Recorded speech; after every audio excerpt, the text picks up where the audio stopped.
Hello everyone, this is Rudy. I'm going to put out a video tonight on the subject of why I believe atheism is destructive to society.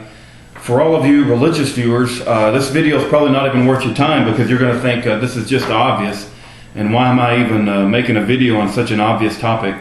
This video is probably more for atheists than anyone because I think it is a hot topic on YouTube. I've seen quite a bit of videos where the creationists debate the atheist/evolutionist, and the atheist/evolutionist, they seem to think they have the power of the the higher learning circles and the higher education, and they give all the facts about what they consider evolution, and in my opinion, they're very arrogant and they're very cocky. And I'm not here. This video is not to debate whether there's a God, or not to debate with you the creation versus evolution argument. There's so many videos on that. That's not the purpose of this video. It's not to say that I don't want to get into that at some point in time and get into a rebuttal, but that's not the purpose of this video. The purpose of this video is to put forth the statement that atheism is destructive to society, and I'm interested in any rebuttals on from atheists that believe that's not the case, and why you believe that's not the case. But let me define what I think about atheist and what I think of when I think of an atheist, and let me define what I think of when I think of a person of faith. Now, when I think of an atheist, I think of someone who does not believe in a hereafter. They do not believe in an afterlife. They do not believe in a God. They do not believe in any accountability or any judgment for living a moral and ethical existence. They also do not believe man has a soul. Atheists believe that love, compassion, desire are simply chemical reactions in your brain. Okay, and that's what I think of when I think of an atheist. When I think of a person of religious faith, and I'm not talking about any specific one religious faith, I'm just talking about people of religious faith that believe in a hereafter. They believe in a God. They believe in a divine being.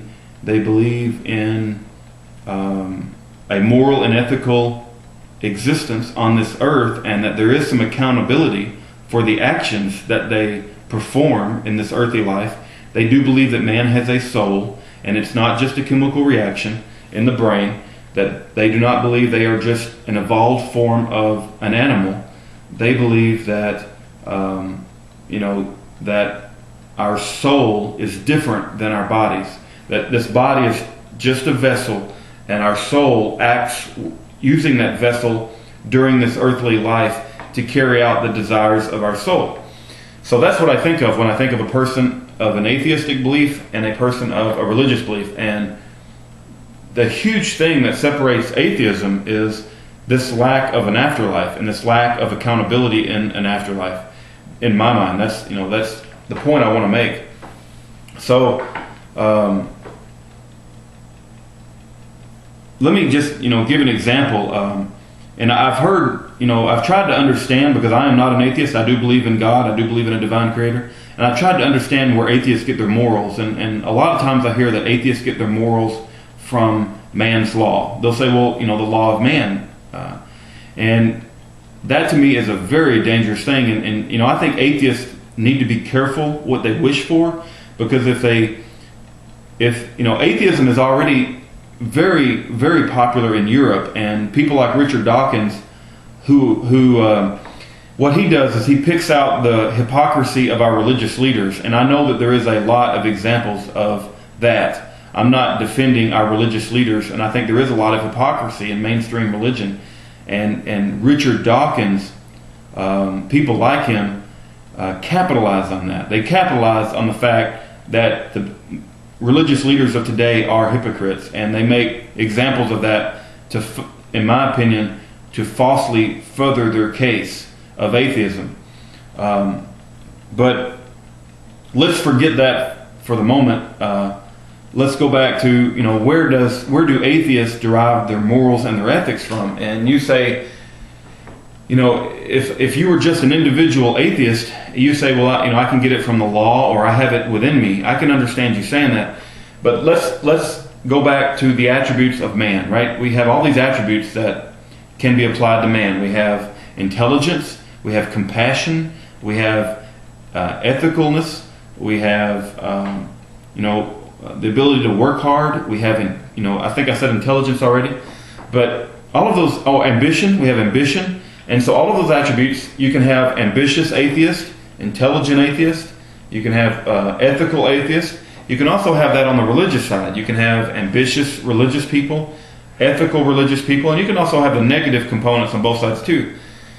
But as an example, let's use an ambitious atheist, right? And that's someone who wants to, improve his rank in life, improve his financial position, go up the corporate ladder. And an ambitious atheist, because he believes that this life is all there is and there's no accountability in the hereafter, I think is more likely to take advantage of his fellow man. He's more likely to commit a crime when he thinks that he will not get caught. An example would be if a atheist finds something of value walking down the street, right? And whether it be just a bag of cash or whatever, an atheist will say to himself, well, this could be from a drug deal, I'll just keep it. And he'll say, well, the law doesn't require me to turn that in, and there's going to be no accountability for my actions.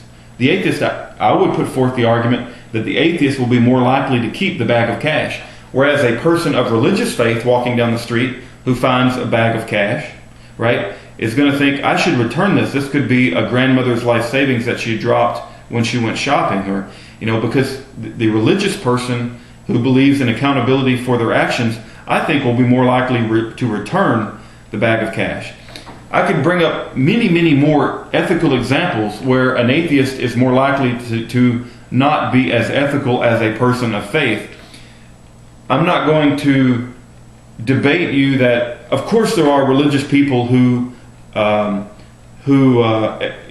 not examples of good ethics, but there are also atheists in that category. I mean, it's on both sides. You would have to agree with me. The attributes of man are spread evenly, but I would offer to you that you have to be careful what you wish for, because when society becomes dominated by atheism and has no belief in an accountability or a divine being or a judgment in this life, the society will break down. I mean, do you see any hospitals that are founded by atheists? Do you see any shelters for the homeless that are founded by atheists? And you may say, the religious people watching this video say, well, you're just saying the obvious. I don't even know why you made a 10-minute video on this.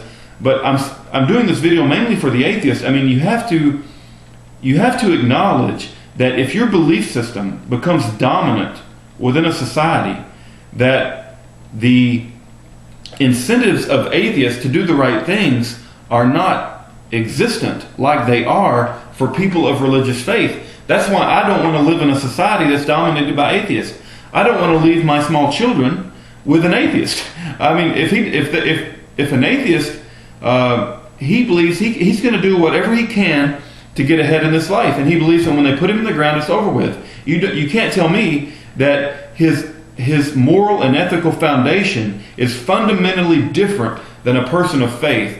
And I'm not saying that you as a specific atheist do not have morals. You may be strong enough and you may have the will within you to have morals anyway. But I'm saying that in general, mankind, if a society has atheism dominated throughout their society, that it's going to be the destruction of that society. And I see it happening in Europe, right? And I also see it becoming more and more popular in America, and that's what scares me about the rise of atheism in our higher learning.